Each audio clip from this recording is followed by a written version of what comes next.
ایسے چڑھو جو اس کے ذمے ایک کھجور تھا یہ اس کو معاف کرائے. سورے موسیٰ کھار بلی. بولو کہانی جاری ہے. یہ مثال میں نے تو نہ بنائی، تم نہیں بنائی، تم سے ہم سنتا ہے. اللہ معاف فرمائے. سورہ موسیٰ کھا لیتی ہے بلی، تب وہ حج کے ارادہ کرتے خون بخش آؤں گی. نہیں بخشش ہو سکتی، سورہ حج کر لو، نہیں معاف ہو سکتا کسی کا حق اگر ہم نے کھایا. تو میرے عزیز و بھائیو، خدا کرے کہ ہم پکے سچے مسلمان بن جائیں. ایک گاڑی پوری زندگی کی عبادت ہے نوازن نے لے گی. اب یہ پہاڑ ہو جائیں کو پھر کھڑ ہوئے ایک آدمی قد قذف ھذا اللہ، یعنی میرے پتھر مارو، مارو پتھر کہ جی مارو، ہلالیو دنیا بدلو. اجی چیئرمین صاحب ہے جی، کون بدل لے سکتے ہو؟ اچھا اچھا نہ بولے، ہماری کیا اوقات تھی؟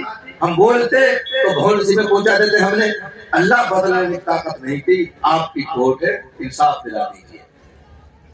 دیو پتھر، ہاں دیو، کیا کیا جائے؟ حاضر ہوں، حاضر ہوں. روزن کے ثواب دے جا دے دیے.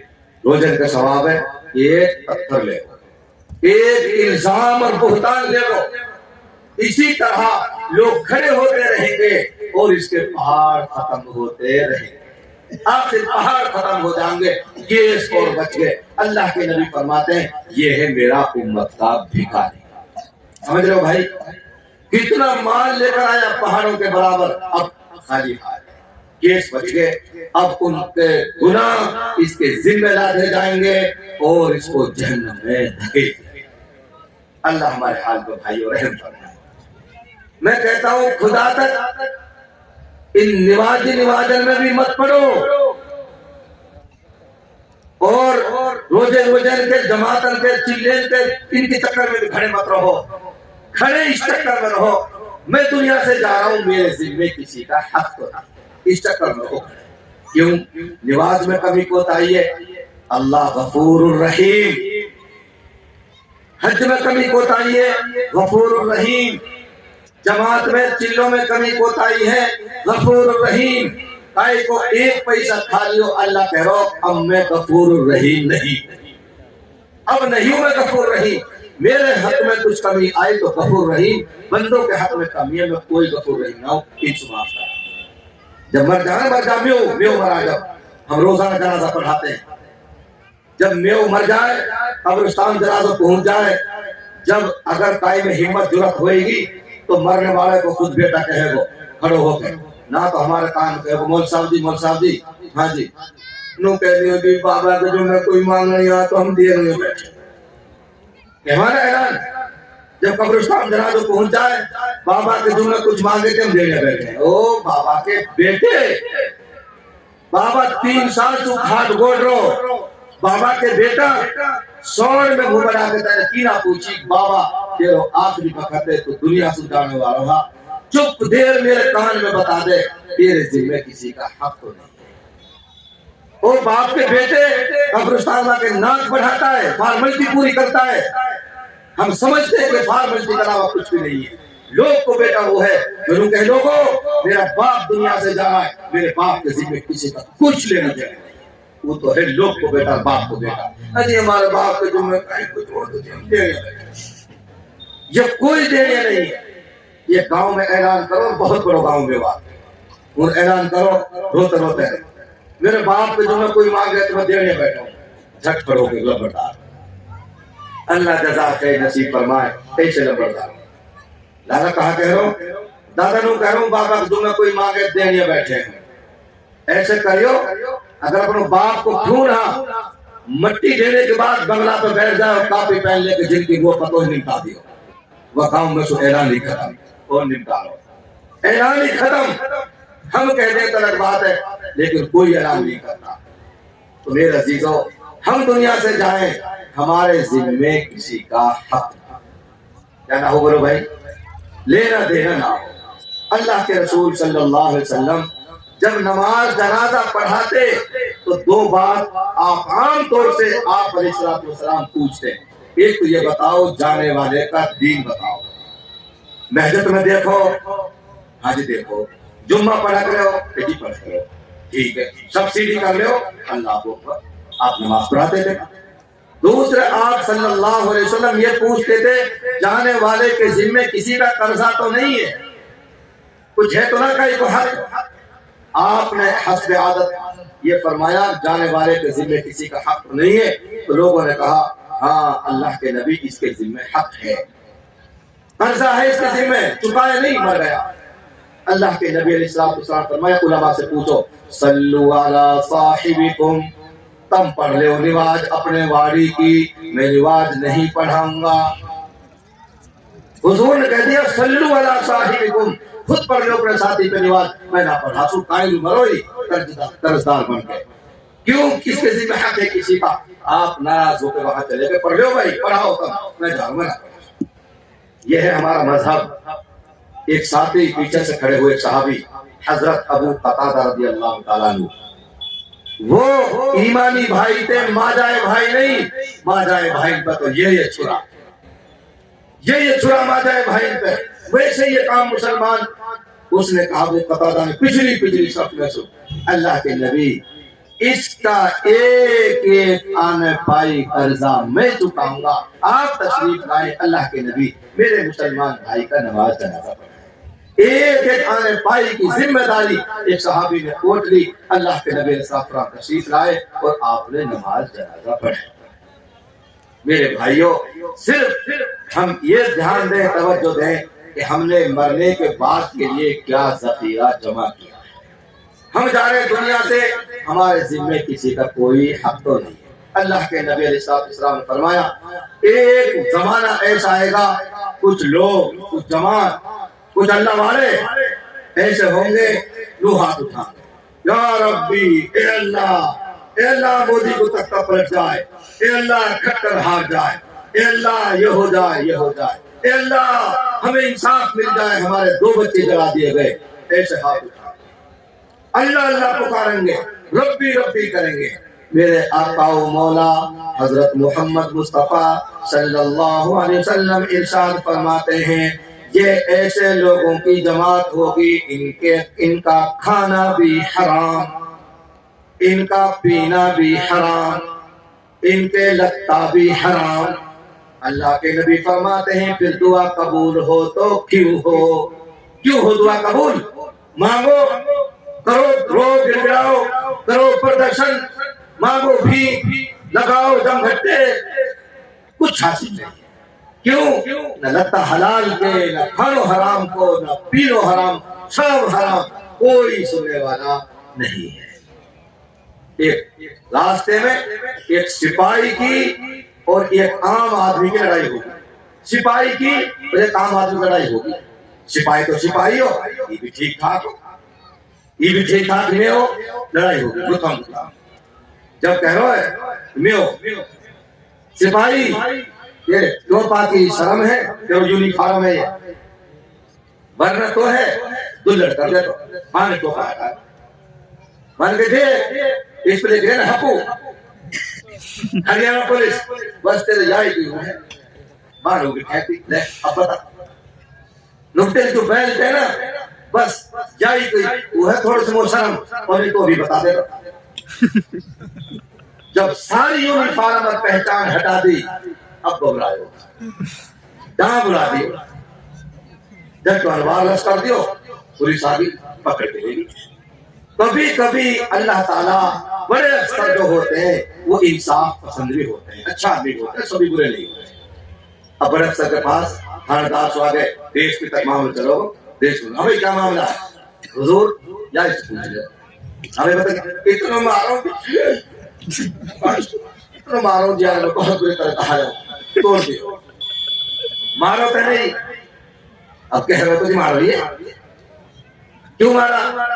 صاحب سن لو, ایس پی صاحب سن لو, میری یا کیوں تمہیں میں ہوگی, میں کہ بھائی تو پہ وردی ہے, تو سرکاری ملازم, ہاں تیری ایک پہچان ہے, تیرا یونیفارم ہے, تیرے پاس ٹوپ ہے سرکاری, تیرے پاس بیلٹ ہے, یہ فیت ہے, یعنی دی ساری ہٹا دی. پھر منہ میں کیا وہ کہا کبھی رہے گی, اور کہا ہی پاس رہے گا موسم. جب گئی ڈی ایس پی نے, اب میں وہ تو نہیں کہہ سکتا اس کو اور مارو, اور مارو, جو اس کے لیے عزت کی چیز، پہچان کی چیز، ویلو کی چیز ہوتی تھی وہ اس نے ہٹا دی. اس کو تو پٹنا چاہیے، اس کو اور مارو. اللہ نے ہم کو یونیفارم دیا، نبی جیسا چہرہ مورا دیا، نبی جیسے اخلاق دیے. آج ہم نے وہ چھوڑ دیے، ہم نے جو چاہے مارے. افسر بھی ہمارا اب نہیں ہے. کیوں نہیں ہے؟ اس کی دی ہوئی نشانی یونیفارم ہم نے ہٹا دی. اللہ بھی ہمارے نہیں ہے.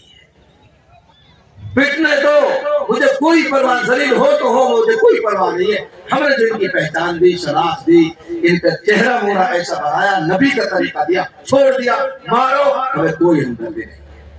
میرے بھائیو عزیزو، ہم اپنا اخلاق، کردار، لباس پوشاک، کھانا پینا یہ بھی صحیح کریں، اور ہم دنیا سے اس حال میں جائیں ہمارے ذمہ کسی کا حق نہ. اگر کوئی اپنے بہن کا حق جس نے نہیں دیا 50 کروڑ چلے لگا دے، 36 لاکھ حج کر لے، پوری زندگی نظام الدین میں 2.5 برس تک گزار دے، ایک رتی برابر کوئی ثواب نہیں. رتی برابر کوئی ثواب نہیں ہے اگر بہن کی زمین پہ ڈھک مار کے ہم بیٹھے. بس نماز پڑھ لی، جماعت میں چلے گئے، جلسہ میں چلے گئے، اور گردی اتنے لاکھ آدمی آگے، کیا حاصل ان باتوں سے؟ اللہ کے یہاں کوانٹٹی نہیں ہے، اللہ کے یہاں تو کوالٹی ہے. کوئی تعداد نہیں ہے. کیا چاہیے؟ کوالٹی. 313 تھے صحابہ.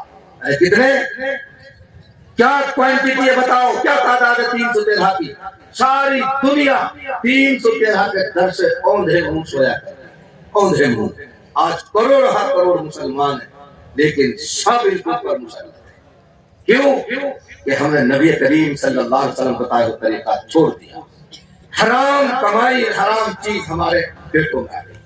سن لو، چٹھی لکھی جاوید بیاہ کی، بہت سارے بیچارے امام صاحب بھی لکھا. ہاں بھائی چودھری صاحب السلام علیکم ورحمۃ اللہ وبرکاتہ. بات وہ عرض یہ ہے کہ چاؤں خان اپنی بیٹی مسکینہ کو بنا کے بیٹے کے ساتھ رشتہ کر رہا ہے. 5 آدمی ایک بھار کس لے کے صبح 8 بجے عزت کے ساتھ اور فلاں گاؤں میں آ جاؤ. ایک چٹھی میں 5 آدمی ایک بھار کس. اب مسئلہ سن لو، چٹھی پہنچ گئی، پڑھ لی. اگر چھٹو آدمی جائے گو تو چور، کھا کے آئے گو تو ڈاکو. ساری قوم چوروں کی، ڈاکوؤں کی. اللہ کی مدد کیسے آئے؟ حرام کھانوں کا چھٹو کھائے گو تو برا حرام. گو کھانا جیسے حرام، ایسے ہی پولا کھانا حرام. 5 لکھے 5 ہی کھا جاؤ، 8 لکھے تو 8 ہی جاؤ. 9 جائے گو تو چور بن کے جائے گو، کھاتا آئے گو تو ڈاکو بنا. کہاں ہے دین؟ کیسے آئے اللہ کی مدد؟ کیسے آئے روحانیت؟ اس لیے میرے عزیزو کچھ سمجھو، زندگی کا رخ بدلو. نہیں آئیں گے مولانا قاسم میر کھیرلا، نہیں آئیں گے مولانا قاسم شیر پنجاب. چلے گئے، ایسے سفر پہ چلے گئے، اس سفر کی کوئی واپسی نہیں. اب ہم جیسے نالائق ہیں یہ بیٹھے ماشاءاللہ. اب تو یہی ہے، یہ جو کچھ کہہ رہے ہیں اگر مان لو گے تو ٹھیک ہے، ورنہ کل کو ہم سے بھی بدتر آئیں گے، ہم سے بھی بدتر آئیں گے. مان لو، اگر ماننا ہے تو اب وہ بڑے ہمارے نہیں آئیں گے. اللہ کے لیے ہم اپنا رخ صحیح کریں، ذائقہ صحیح کریں، علماء کی مجلسوں میں بیٹھیں، مدرسے والوں کے پاس بیٹھیں، دین سیکھیں. کل بیولی میں اجتماع بیولی میں اب میں کوئی خطبہ پتہ ہوئے گی. ایک بچہ نے آ کر اس دعا سنائی، میں نے ہی مائک نو کہی، اب میں سو کوئی بھی سناتے ہیں دعان نے 1000 روپے انعام ملتا. کوئی بھی سناتے تب میں سن دعان نے جانے 150 چیزیں لگا رہا وہ سناتے 1000 روپے انعام. پوری مجلس میں کوئی نہ آئے، جا کے ہنگنے کی، موتنے کی، کھانے کی، پینے کی، گھر سے نکلنے کی، بڑھنے کی، سفر کی دعا یاد ہو، کوئی یاد نہیں کرتا. صرف ملا جی کو کام گئی، ملا مولوی کیا کرتے رہیں گے. ایک ایک مسلمان کی ذمہ داری ہے. جنازے کی نماز میں جاؤ نا تم، نیت باندھ لی، اللہ اکبر، بھینس پڑھ کے کھڑے ہو کے سون سون. امام نے کہہ دی اللہ اکبر، اللہ اکبر. کچھ نہ پڑھے، تہارے آنے سے کوئی فائدہ نہ ہے. فائدہ کب ہے؟ جو امام کہہ رہا ہو تم بھی وہی کہو. یہ گواہی ہے جانے والے کے لیے، یا کہ گواہی دو بیچارے کی کہ اللہ ہی بہت اچھا آدمی ہو، اللہ یہاں پر کہتے، اللہ یہاں پر کہتے. بھینس کہاں پر کسوائے گی جو کچھ بول ہی نہ لی. کتنے مسلمان ہیں جن پہ نماز جنازہ یاد ہے؟ کوئی یاد نہیں کرتا، بس اللہ مولوی کو کام ہے۔ میرے بھائیوں، عقل کے ناخن لو، ہوش لو، کچھ سوچو سمجھو، ہم کو کس لیے بھیجا گیا، کیا کر رہے ہیں۔ اللہ تعالی ہم سب کو بھائی کہنے سننے سے زیادہ عمل کی توفیق عطا فرمائے۔